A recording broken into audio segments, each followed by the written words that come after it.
Hello, listeners, and welcome to Daily Current Affairs Updates 22nd August 2022. This is your RJ Priyanka, and without any further delay, I take you to our first daily update, which belongs to the category of awards. Dadabhai Nauroji's London home gets Blue Plaque honor. Dadabhai Nauroji, a prominent member of the Indian freedom struggle and Britain's first Indian parliamentarian, lived in South London for about 8 years at the end of the 19th century. His home has been honoured with a commemorative blue plaque. The English Heritage Charities Blue Plaque scheme recognizes the historic significance of specific buildings throughout London. Nauroji's plaque was unveiled on August 17 in conjunction with the 75th anniversary of Indian independence.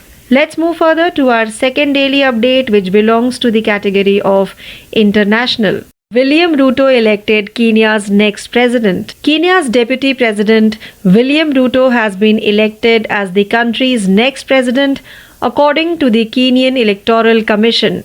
Ruto narrowly defeated veteran opposition leader and former Prime Minister Raila Odinga, who was running in his fifth election with a 50.49% of the vote. He will be Kenya's fifth president since independence, having won the position on his first try. In his first speech after being declared the winner of the election, Ruto thanked Kenyans for electing him as the country's next leader. Let's move further to our third daily update, which belongs to the category of science and technology. India's first 3D printed human cornea. Researchers in Hyderabad have successfully 3D printed an artificial cornea and transplanted it into a rabbit eye for the first time in India. According to a press release, researchers from the LV Prasad Eye Institute, LVPEI, the Indian Institute of Technology Hyderabad, IITH, and the Center for Cellular and Molecular Biology, CCMB, collaborated to develop a 3D printed cornea from human donor corneal tissue.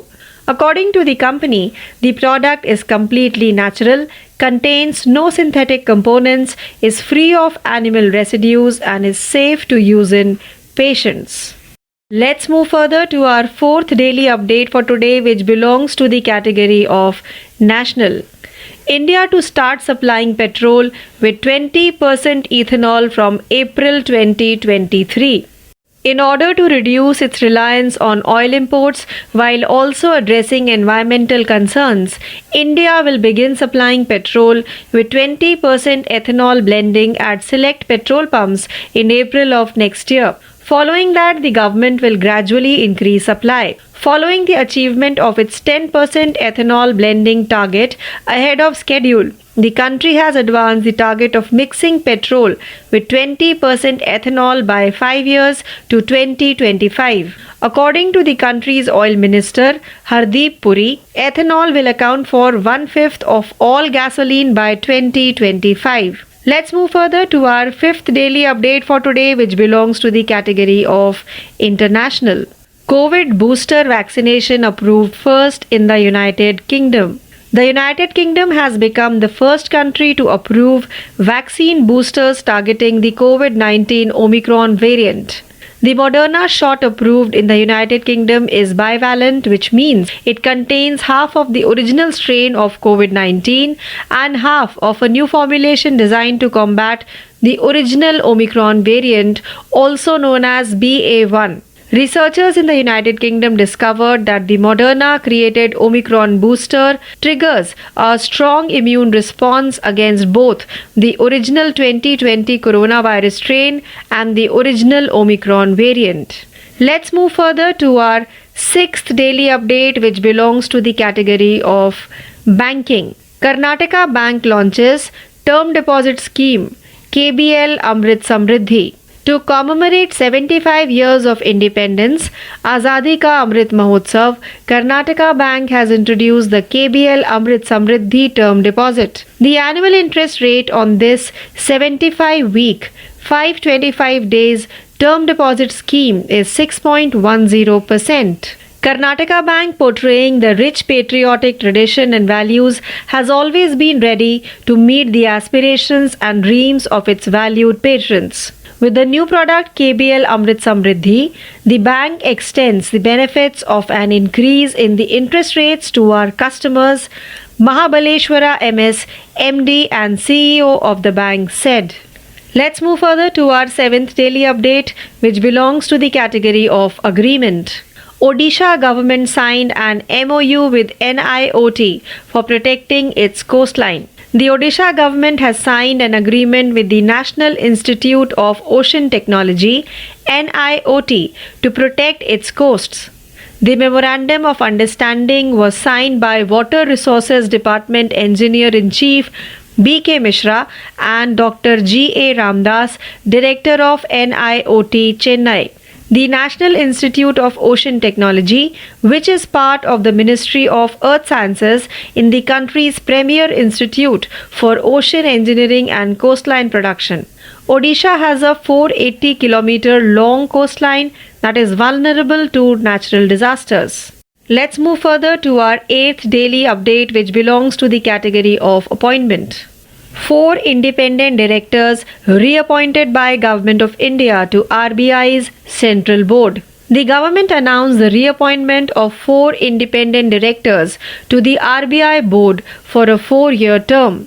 The central government has renominated Shri Satish Kashinath Marathe and Shri Swaminathan Gurumurthy as part-time non-official directors on the Central Board of Reserve Bank of India for another 4 years.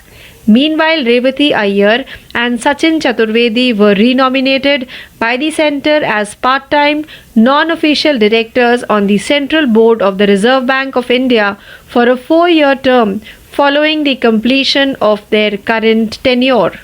Let's move further to our 9th daily update for today, which belongs to the category of rank and report. Wholesale Price Index WPI declines to 13.93% in July. According to government data, wholesale inflation in India fell to 13.93% in July from 15.18% in June and a record high of 15.88% in May. The WPI for July in 2021 stood at 11.57%. Inflation in July 2022 is primarily contributed by the rise in prices of minerals, oils, food articles, crude petroleum and natural gas, basic metals, electricity, chemicals and chemical products, food products, etc. as compared to the corresponding month of the previous year, the Government of India's press release said. Let's move further to the 10th and last daily update for today, which belongs to the category of national. Indian flag unfurled in space to mark 75 years of independence. Space Kids India, an organization known for promoting space science to children, launched the Indian tricolour into space approximately 30 kilometers above the planet. It also describes itself as a research and development organization for young scientists in the country. On August 15, the Indian national flag was raised 30 kilometers above the earth to commemorate the country's 75th anniversary of independence. The flag was carried to an altitude of 106,000 feet above the earth by a balloon where it was unfurled. So with this daily update, we have now come to an end of today's episode of Daily Current Affairs Updates, 22nd August 2022. Please stay tuned for more learning. This is your RJ Priyanka signing off. Thank you.